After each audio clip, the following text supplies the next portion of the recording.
शिक्षक से इतना गहरा नाता रखिए, इतना सम्मान दीजिए, इतना परेशान कीजिए उनको कि वह विवश हो जाए अपना। जैसे आप किसी भी क्वेश्चन को हल करने के लिए घर में उसकी बहुत अच्छे से पढ़ाई करके आते हैं, एक अच्छा शिक्षक भी उसी तरह से अध्ययन करके आपको पढ़ाने के लिए आएंगे। जब दोनों में समानता आएगा तो किसी भी प्रश्न का हल आप आसानी से निकाल लेंगे।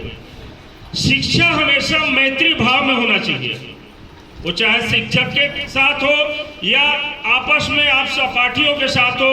यह हमेशा भावना मैत्री भाव का रखकर अगर आप पढ़ाई करेंगे तो जो कंफ्यूजन आपके साथ बैठने वाली छात्राएं हैं उनकी कंफ्यूजन को आप दूर करेंगे, आपकी वो करेंगी, और जिसका कोई नहीं कर पाएगा तो आपके भगवान स्वरूप शिक्षकगण शिक्षिकाएं बैठी हुए हैं, जरूर आपके सभी शंकाओं का समाधान करेंगे।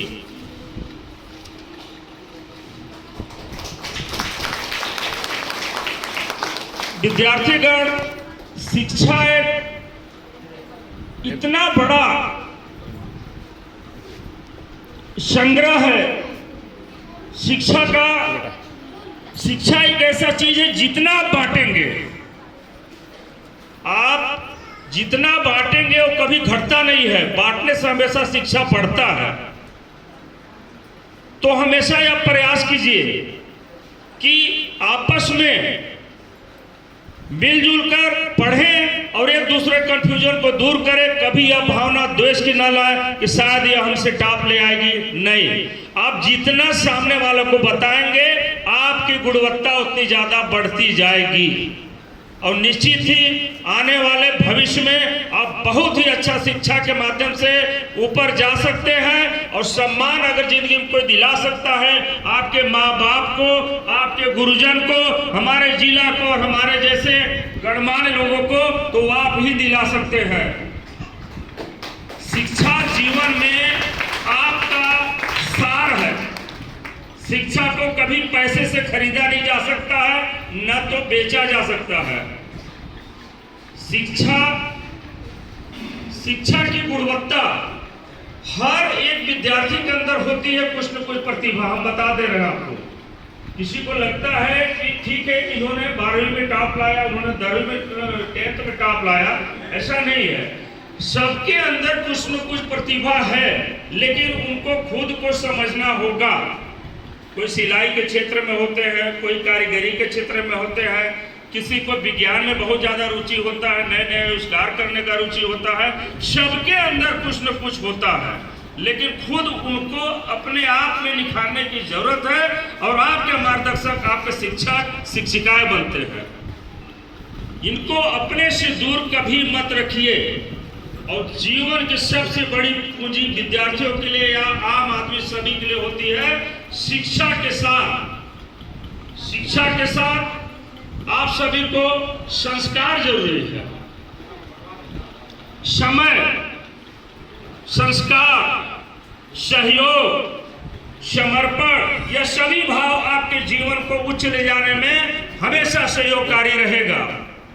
आपके पढ़ने का एक समय होना चाहिए, क्योंकि जो समय अभी है समय दोबारा नहीं आने वाला है। नहीं तो हमारे जैसा पढ़ने वाला एक अच्छा तो नहीं रहा, लेकिन आज जो कुछ भी हमने अर्जित किया है ज्ञान की वजह से ही किया है।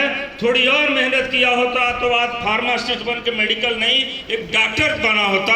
लेकिन फिर भी मेडिकल लाइन में रह के इतनी बड़ी पहचान बनाई है, सब उसके एग्जाम्पल है कि आज हमने जिला में सम्मान पाया, राज्य तक में सम्मान पाया। अपने स्वास्थ्य के क्षेत्र में आज राज्य का प्रतिनिधित्व करता हूँ। यह भी हमें शिक्षा के वजह से ही हासिल हुआ। काम छोटा हो या बड़ा, कभी छोटा काम नहीं होता है, सभी काम सर्वोच्च होते हैं।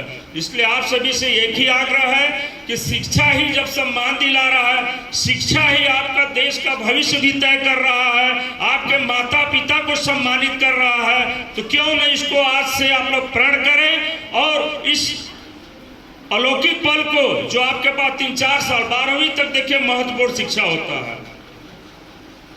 शिक्षा का जो केंद्र बिंदु है 12th तक होता है, वहां से आप स्वयं, आपके शिक्षक निर्धारित नहीं करते हैं, आपको स्वयं रास्ता आगे जाकर तय करना पड़ता है कि हमको किस फील्ड में जाना है और जिस फील्ड में रुचि हो उसमें आप निरंतर आगे बढ़ते रहते हैं। इसलिए हमारा आपसे एक ही आग्रह है एक एक क्षण एक एक पल विद्यार्थियों के लिए महत्वपूर्ण होता है, उसे व्यर्थ मत गवाइए। किसी के पास कोई बहाना नहीं है, सभी उत्साह से, सभी अपने स्वेच्छा से यहाँ पढ़ने आए होंगे। अगर कोई ऐसा विद्यार्थी हो जिसको अगर जबरदस्ती उनके माता पिता पढ़ाते होंगे तो वो जरूर मेरे से आकर मिलिएगा, हम उनका हमेशा सम्मान करेंगे, क्योंकि वो पढ़ना नहीं चाहते थे, जबरदस्ती उनके घर वालों को पढ़ने के लिए भेजे हैं। ऐसा बहाना किसी के पास मेरे समझ से नहीं है। रही बात संसाधन की, तो शासन दे रही है। प्राचार्य महोदय ने बहुत अच्छी बात बोली कि शिक्षक की अभाव, बिल्कुल हम मानते हैं इस चीज़ को, शिक्षक की अभाव। लेकिन क्या 5 साल बाद इस बात को आप रटेंगे कि शिक्षक के अभाव में हमने अच्छा शिक्षा ग्रहण नहीं किया?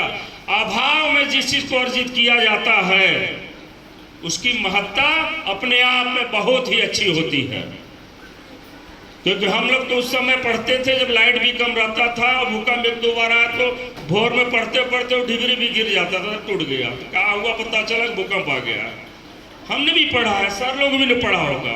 तो अभाव शासन की सोचने की चीज़ है। वैसे भी सरकार, भारतीय जनता पार्टी की सरकार जो विष्णुदेव साय की सरकार है, इसको लेकर काफ़ी गंभीर है कि बच्चे, शिष्य और शिक्षक के बीच सामंजस्य बनाकर कितने रेशियो में कितने शिक्षक होना चाहिए वो व्यवस्था बिल्कुल तीव्र गति से कर रहे हैं। जहां अतिरिक्त शिक्षक है वहां से जहां कम शिक्षक है उनको दोनों में समानता लाने का पूरी प्रयास किया जा रहा है इनके द्वारा। इसलिए अपने मन में आज से यह विचार भाव हटा दीजिएगा कि हमारे पास शिक्षक नहीं है। अभाव जरूर है लेकिन शिक्षक हैं। क्यों आशीष गलत बोल रहा हूँ?